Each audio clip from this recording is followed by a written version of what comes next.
Hey everybody, this is Trevor Petty and the week 9 discussion on holiday preaching.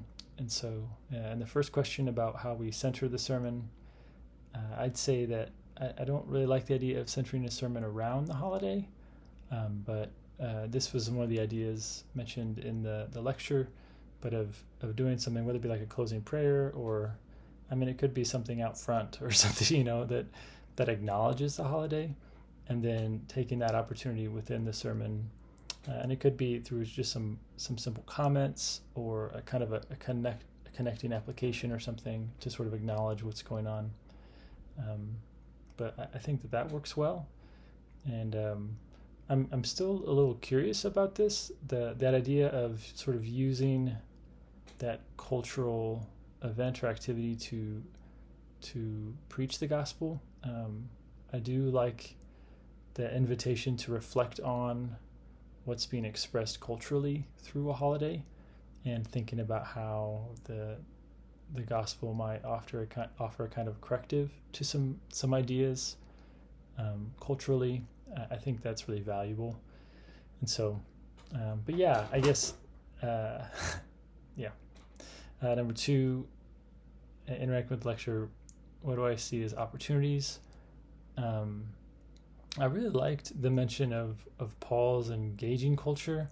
I'd have to think a little bit more about how we do that. I think I would probably, my tendency would be to sort of observe and kind of analyze what I see around a holiday, and maybe even doing that, like, sort of like playing the various perspectives of things or the various criticisms of things, and as a way of kind of inviting people to think about and reflect on that, whether it be something like, I don't know, Thanksgiving and some of the just pushback against holidays like Thanksgiving.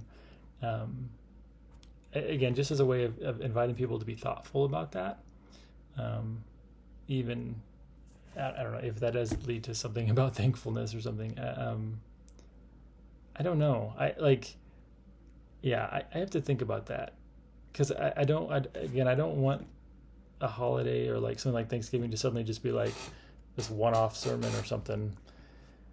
I don't know. I would rather sort of continue whatever series or whatever passages were being used or something like that. And so some of the challenges, I definitely see challenges culturally around our attachments to different holidays, and kind of blind attachments to different holidays. And the ways that people expect things to be done. This isn't a holiday so much, but an example of this to me even is the whole, like, can you put a flag in a church on like a stage or something, and like that makes me really uncomfortable. And there are folks that believe very passionately that ought to be the case, and so I just think of those things, and that when you get a community, there's going to be some diversity of opinion to that, and so trying to acknowledge that and respect that, while also speaking to that, or maybe even kind of correcting that in some ways. That's going to be hard, and I think it might poke some people in ways that they're not expecting, and so I definitely see that being a challenge. As far as concerns and advice from the lecture, I really liked the idea of trying to think through how holidays hit people differently. And I feel like I've seen this done both well and poorly. Usually it's in like the de facto, like Mother's Day, Father's Day stuff. And I feel like more recently, I think probably because of feedback in our own church, they still do stuff about Mother's Day and Father's Day. But they've done a much better job of acknowledging some of the range of emotions that people can have around that. That's not simply like, yay, moms and dads. And so I think some of the things that I've seen done poorly actually relate to that it turns into these simplistic one-off sermons that are like out of nowhere. It's like, oh, it's a sermon about being a mom, or being a dad, and again, just how out of place it seemed, and in ways, like I said, that sort of missed at times various populations and how they experience the holiday. I also appreciated the comments about how we sort of express biases like in the holidays that we celebrate, and that we may overlook that.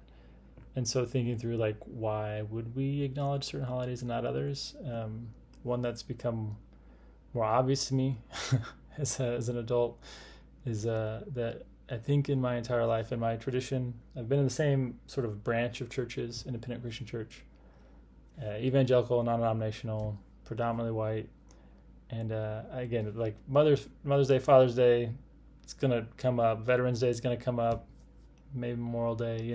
Like there's certain holidays that like those are on there, and like I don't think I've ever heard MLK Day acknowledged or like spoken to. And I'd say at this point in my life, it's like that's pretty upsetting to me. And so, and I think it does say something that's not mentioned. And so I think there's a lot there to think about and talk about. So I think that's one of the bigger like negatives I've seen. I've also just seen some really weird thematic connections, or like not the exact examples given in the lecture, but it seems like Veterans Day, there's always something about like laying down your life, and that's true, and maybe it's that I just get tired of that, because I think that's what I hear talked about every time it's like Veterans Day. And so I don't know. I think in general, I wish that there was a little bit less of this like, oh, it's a holiday, and so we're going to have a random sermon that somehow connects to this thematically, and maybe doesn't do a great job of that. And so I'm not sure. Again, I'm in my tradition, that tends to be the case, and I kind of want to pull away from that and more into like let's let that fall back a little bit. Let's make a little bit less a big deal about these things, and maybe just acknowledge them, speak to them. Yeah. All right. Well, thanks, and I will talk to you all soon.